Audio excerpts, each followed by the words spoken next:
So guys, we've been talking about this for so many months now, and it's come to a point where we really have to decide whether to pick up a car now or wait until AI5 Hardware 5 officially drops. And then another few things to really consider is the future proofing of your purchase and a few additional issues that have just arisen that the team is currently working on to be fixed in the latest vehicles. Earlier this year, Elon shared details about the upcoming AI5 chip representing a massive leap forward for full self-driving. Reports have indicated that the new computer will deliver around 2,500 trillion operations per second, marking more than a five-fold increase in data compute and performance from the current vehicles. On its recent progress, strong design reviews from Elon and the AI5 team shows that it's shaping up to be a very epic chip. By consolidating a two-chip architecture down to just one, all of Tesla's silicon engineering talent can now be focused on building a single, highly optimized chip. And according to Elon,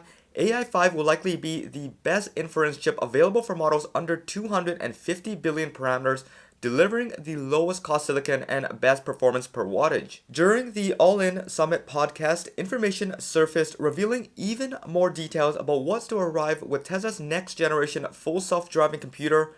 It has been confirmed that AI5 will have 8 times more raw compute power and nearly 40 times improvements in certain metrics compared to Hardware 4. It will include 9 times more memory, and given that Hardware 4 includes 16 gigabytes of RAM, Tesla is considering putting up to 144 gigabytes of memory in AI5 with 5 times the memory bandwidth. On top of all the performance upgrades coming to AI5, Tesla has been endlessly trying to improve on key areas that plague all previous and current sensor suites. Over the past few months, Tesla has been rolling out a mix of software updates and hardware changes aimed at improving camera performance in all kinds of weather conditions.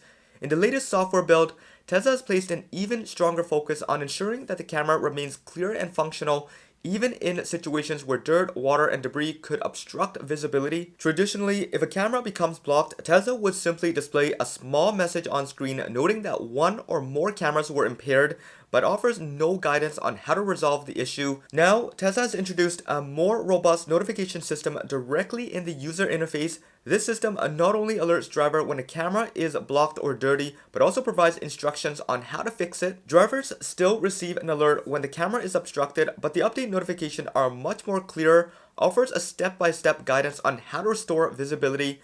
A new message which reads, "Camera visibility limited.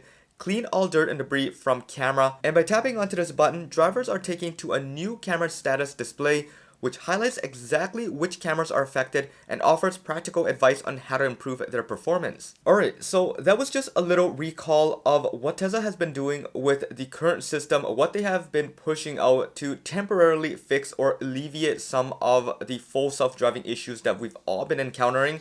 But the core of the issue is still there and it still exists. We are still seeing the notification that tells us that it has been blinded by dirt, debris, and condensation. And what makes matters worse is when it is dirty deep within the lens and you want to manually clean it, it takes a ton of effort, a ton of experience to be able to do it, and practically not feasible for a ton of people that are buying a Tesla today. The only real solution to all of this is a complete full redesign of the entire housing, and that is exactly what Tesla is now starting to do. Tesla is currently in the process of upgrading certain Model Ys, modifying various areas to improve its performance for ride-hailing service. According to reports by Business Insiders, Tesla has been working on modified Model Ys for its robotaxi program. Key upgrades includes active cleaning cameras and reinforced housing to shield them from debris and potential damage. Tesla plans to integrate these Halo vehicles into its fleets by later this year. While the current Model Y fleet is already adopting new ways to improve ride-hailing performance, on X, several users have documented different techniques Tesla is currently using. One involves a special cleaning function for the front-facing cameras, where the wipers would move back and forth over specific areas to keep the housing clear of obstruction. Tesla also plans to upgrade the full self-driving camera suite, incorporating Samsung's hybrid waterproof lens technology. These lenses feature built-in heating elements capable of melting ice or snow in under 1 minute. The upgraded sensors will also support reliable operations in extreme conditions, withstanding temperatures ranging from -40 degrees Celsius up to 150. Just this week, a user on X going by Dirty Tesla shared his experience with cleaning the front camera housing on his Model Y, stating that although it is quite easy to do with the right tools, a fix in design production should be implemented. The problem comes down to the design of the forward camera assembly. The key areas for autopilot, full self-driving, and active safety are housed against the inside of the windshield, and over time, this area can collect a hazy film from cabin materials or fog up from changes in temperature and humidity. And while Tesla does offer a service to clean this area, most avoid having to clean it due to it not being covered under the basic warranty, costing owners between $50 and $89 depending on the vehicle. From this post, Elon responded publicly acknowledging this issue and confirmed that Tesla is now working on a solution, stating that it's a major area of focus.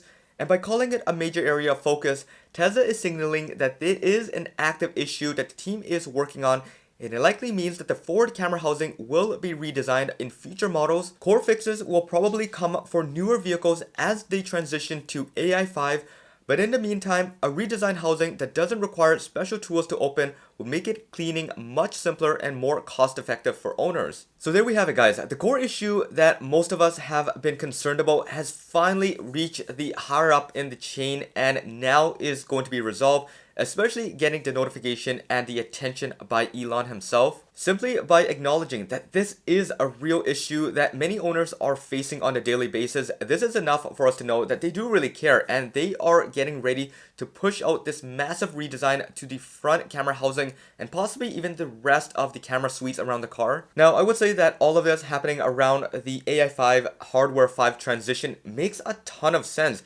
Earlier this year, an engineering from Tesla did mention that they are working on a more comprehensive cleaning solution. Redesigning the entire camera housing is the only logical way, as I've been asking for many months now, wondering why they are still keeping the triple lens setup with the fake dummy camera. And this is their chance. This is their final goal at redesigning it completely and making a 2-camera setup and making it feel not as if it was just an afterthought. So now, with everything said and all that being confirmed, the real question here is, are you going to pick up a car now with the federal tax credit expiring in around less than 24 hours? Or are you going to be waiting all out until hardware 5 transitions over and all the good stuff starts being packed into this car? I would love to hear your thoughts below because I am in the same position right now. So let me know what your decision there is. But really now, if you are still on the verge and really thinking about buying a car, regardless of what the decision ultimately ends up being, the real good recommendation here, I think for you guys, is that you should put down the deposit $250, and that's pretty much it. It gives you more time to think through whether you want it or not. And in the end, if you don't want it, you can just forego that $250 and you still have a chance at getting the tax credit, which is $7,500, a massive difference and a massive benefit there. So yeah, that's the best way to go at it for now. I will continue to keep my eyes out for anything new that comes out and update you as quickly as possible. So I would love it if you stick around, hit that subscribe button, the bell notification if you haven't already done so. Follow me on X at HeyJohnny. Things will be a lot more natural over there and you can see things that you wouldn't be able to see over here. Chat with me anytime, respond as quickly as possible.